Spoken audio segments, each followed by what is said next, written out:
Today, many consider Batman, the animated series, the best adaptation of The Dark Knight in other media. This is really quite a feat, considering that the series aired 30 years ago when most cartoons were created under strict censorship laws.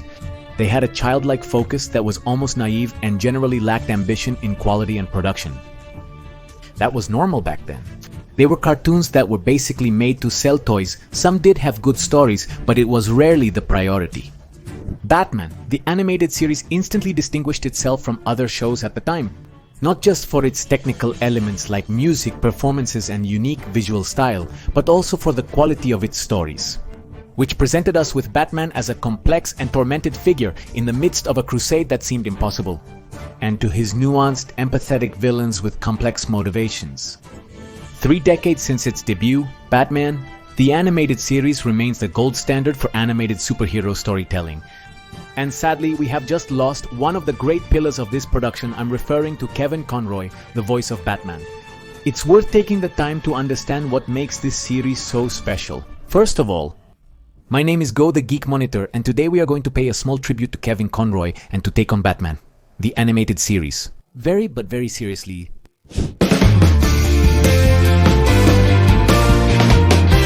The Geek Monitor. In the early 1990s, Warner Brothers collaborated with Steven Spielberg and his animation company on Tiny Toons, one that was very well received by the public. It should be clarified that the studio felt the cartoon was too expensive, at least for the standards of the time. However, they wanted to maintain a good relationship with Spielberg, so they indulged him by paying for things like a full orchestra to record the series' soundtrack. Instead of simply using synthesizer sounds, which was the norm, Spielberg set a higher quality standard in the industry, which obviously required more money. The Tiny Toons' success inspired Warner Brothers to apply a similar approach to another major franchise, Batman. We are used to seeing Batman as this dark vigilante immersed in violent stories. For many years though, Adam West's campy version was the main Batman reference. From the 60s, it was what people thought when they heard the word Batman. This changed during the 70s, when several comics began to show us this darker side of the Dark Knight. In the 1980s, Frank Miller established this character version through highly political and violent stories like The Dark Knight Returns and Year One. And in 1989, Tim Burton brought this dark version of the character to the big screen through his film with Michael Keaton. This set the stage for Warner to create an animated series using this method. Warner then took some of the creatives involved in their recent Tiny Toons success and put them to work on a cartoon that reflected this dark side of Batman, which the general public was just beginning to discover and love. Interestingly, these darker types of stories, where the character relates more to vigilantes and detective stories, were what we saw in the first Batman comics. However, the Adam West series was so popular that it took us 20 years of comics, 2 Tim Burton movies, and a great animated series to change our conception about the character. One of the people in charge of making this change was the director and visual artist Eric Radomski, who, drawing inspiration from Tim Burton's movies, he made sketches of Gotham City on black paper, which resulted in this iconic Gothic city that we saw in the series. The other person in charge of the visual aspect was Bruce Timm, who did all the character design. Interestingly, other animated series, especially superhero shows, attempted to mimic the comic book aesthetic but ended up simplifying it for animation purposes. But Bruce Timm had the experience of having worked in other animation studios like Don Bluth's, so he made simple but imposing designs from the beginning, which gave us as a result this visual style that became the characteristic seal of this animated universe, DC. Warner asked Eric and Bruce to make a small sequence, like a teaser, so they could see what kind of cartoon they wanted to present.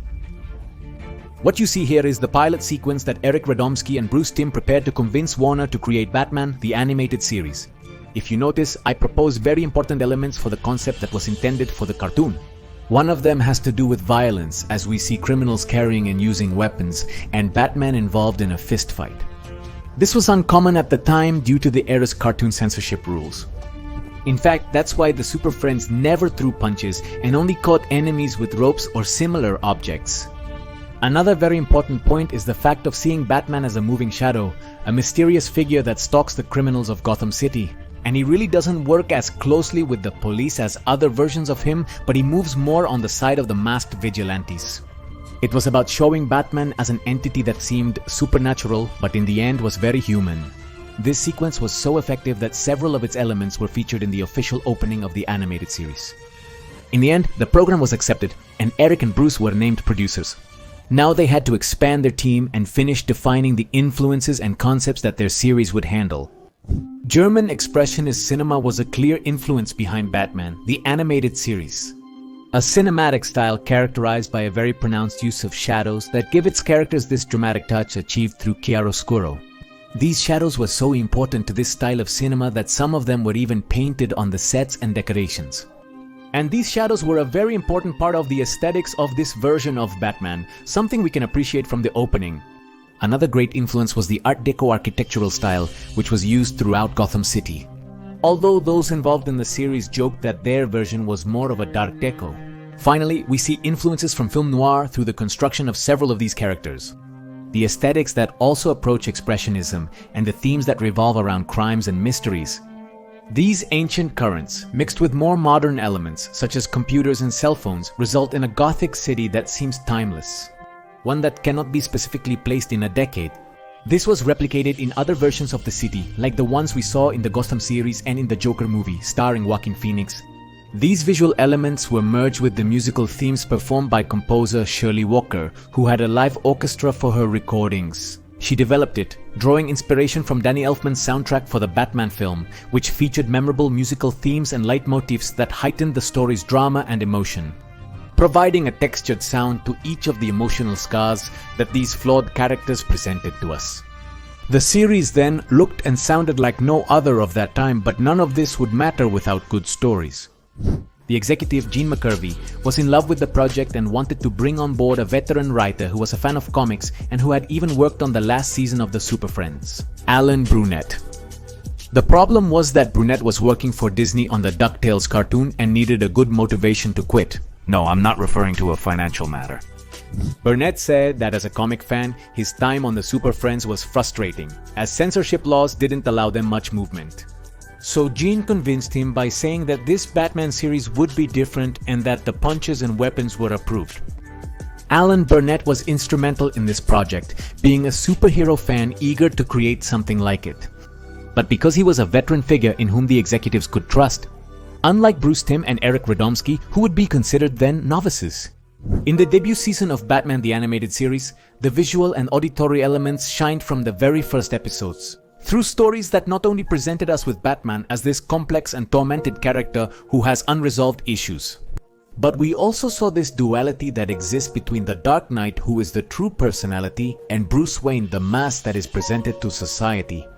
This is something we had already seen in Tim Burton's movie, but it's something we had never seen in a cartoon of the Bat. Since we usually saw Batman as this character happy with his heroic life, who fought crime with a smile on his face, his faithful assistant, Robin in shorts, and all the help and cooperation of the Gotham City Police.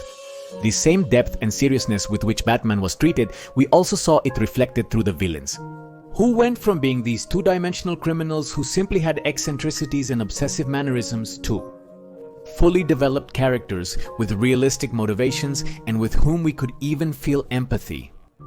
Mr. Freeze is certainly one of the great triumphs of Batman, the animated series. This character in the comics was a common criminal, with a fixation on jokes and weapons that had to do with the cold. Mr. Zero, later adapted to the Batman 66 series with a similar focus, was redesigned for Batman, the animated series. None other than by Mike Mignola, creator of Hellboy, who gave him this retro-futuristic robotic aesthetic.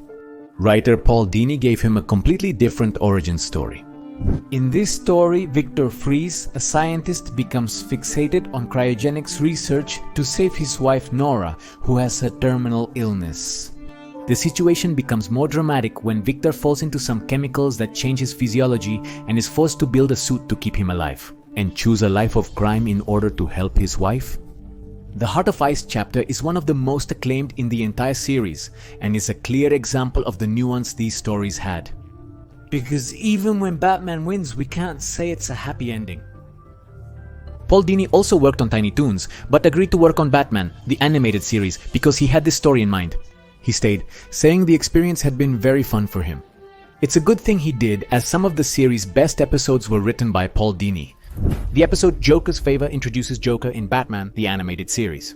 What's interesting is that this episode breaks the pattern that the series regularly followed, where each episode introduced the origin of a new villain.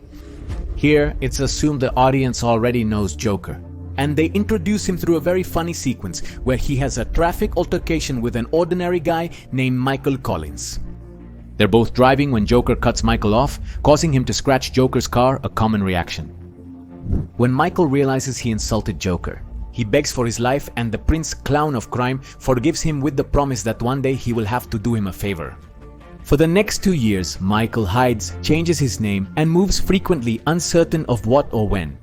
I really like this chapter because it emphasizes the potential threat that Joker is to an ordinary person in Gotham City, and the fear and paranoia that this character arouses. The chapter also introduces Harley Quinn, now one of DC Comics' most popular characters. Paul Dini continued his career writing notable comics like Mad Love, a Harley Quinn origin story later adapted into the animated series, and his Justice League stories, among which are some of the most beautiful tales ever told of these characters. Come on, we all know you want to mention Superman. No, I don't know what you're talking about. Paul Dini wrote Peace on Earth, that story you love and never stop talking about? No, it doesn't ring a bell. What? Don't you have better things to do? I'm just saying that counter is never going to hit 5. Yeah. Yeah, each of the villains in this series had special treatment from those episodes that emphasized Two-Face's dual personality, something that was very recent in the comics, to those that presented us with very interesting stories of not-so-explored characters like Clayface or completely new ones like Baby Doll. Another chapter that is a true gem. However, the cherry on top had to be the voice cast that the series had, one that was directed by Andrea Romano. According to what Romano says, due to the dramatic nature of the production, her intention was to get a cast that had, for the most part, experience in theater. The idea was to avoid those shrill, sharp, and overly energetic voices that were abundant in cartoons of that time, and get closer to a type of speech that could be found in black and white cinema. According to Romano, he auditioned hundreds of actors, but he hadn't been able to find that special voice he was looking for The Dark Knight. This changed the day actor Kevin Conroy walked into the room. Kevin Conroy was a theater actor who had never worked doing voiceover in any cartoon. But, as the story goes, he came to the audition, they told him a bit about the character, and he immediately found the voice of Batman, the one that would become the most iconic voice of the character, as it was not only used in this universe but also in many other cartoons like Young Justice, Teen Titans Go, Batman the Brave and the Bold, video games, and even movies like The Killing Joke. Unfortunately, Kevin Conroy passed away a couple of weeks ago, but this year DC Comics published a story written by him where he tells how certain experiences of his life led him to find this Batman voice, as he identified with the drama behind the character. As a tribute to Conroy, I would like to tell you fragments of this story, Finding Batman by Kevin Conroy.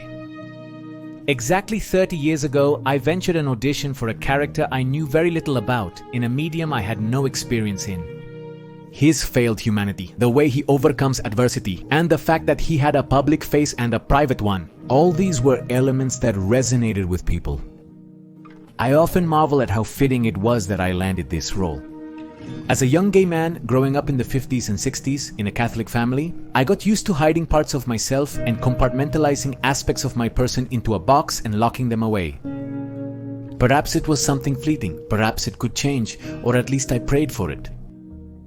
Meanwhile, my family life worsened as my alcoholic father was divorcing my mother and tried to commit suicide, and a brother who suffered from schizophrenia. Since I didn't have the support of my family, I had to get a scholarship to study acting at Juilliard.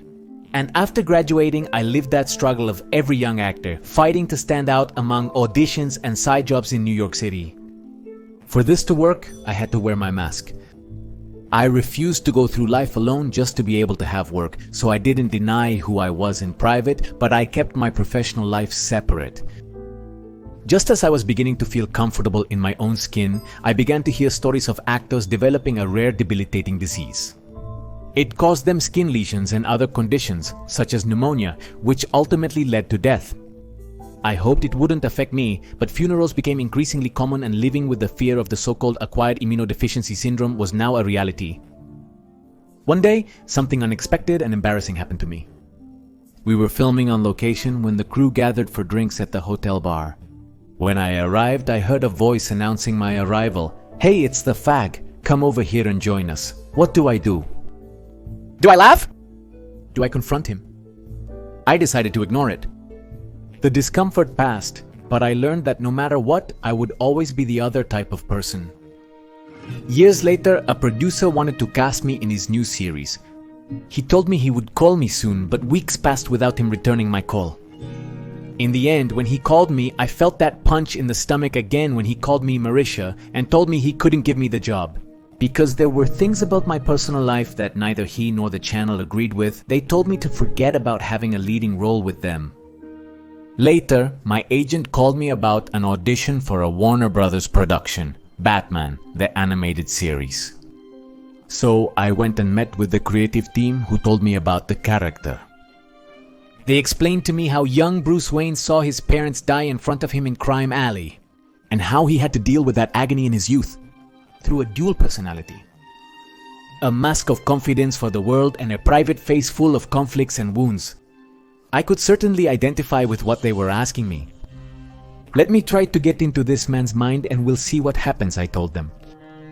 I imagined myself then as young Bruce, witnessing my parents being attacked and my world falling apart. I saw them lying on the floor amidst their blood and the dirt of the crime alley. I saw my own father, drunk in a pool of his own blood. As Bruce, I took my parents trying to find comfort in their arms. As Kevin, I was lulling my own father as he was fighting for his life as Bruce. I felt disoriented and lost, not knowing if my identity had been stolen the same day my parents died. What was my real face? The public one or the private one? Had I given up too much? My heart began to pound. Blood filled my cheeks, my breathing became more intense, and a voice I didn't recognize came out of me. It was a rough voice that had a rumble that shook my body. It seemed like the roar of 30 years of frustration, confusion, denial, love, longing. Longing? Of what? Perhaps of an anchor, a bay, a sense of security, of identity. Yes, I can identify with that. Yes, it's territory I know very well. At that moment, I felt Batman's voice come out within me. Kevin Conroy as Batman and Mark Hamill as the Joker were the defining elements that made Batman iconic. The animated series as one of the best superhero adaptations in history, whether discussing cartoons, series, or movies. It was a production that knew how to perfectly capture the essential elements of each of the characters, presenting them. A version that felt modern and innovative while retaining classic elements, something very difficult to achieve. The stories captivated children and adults, and the surprises have aged well, which is rare for cartoons. His legacy is immense, not only for paving the way for an interconnected universe of animated series that explored the present, past, and future of DC Comics through numerous characters, but also because it had implications on the source material, completely changing the way we saw certain characters, introducing us to others, and laying the foundation for what Batman would be for the next 30 years.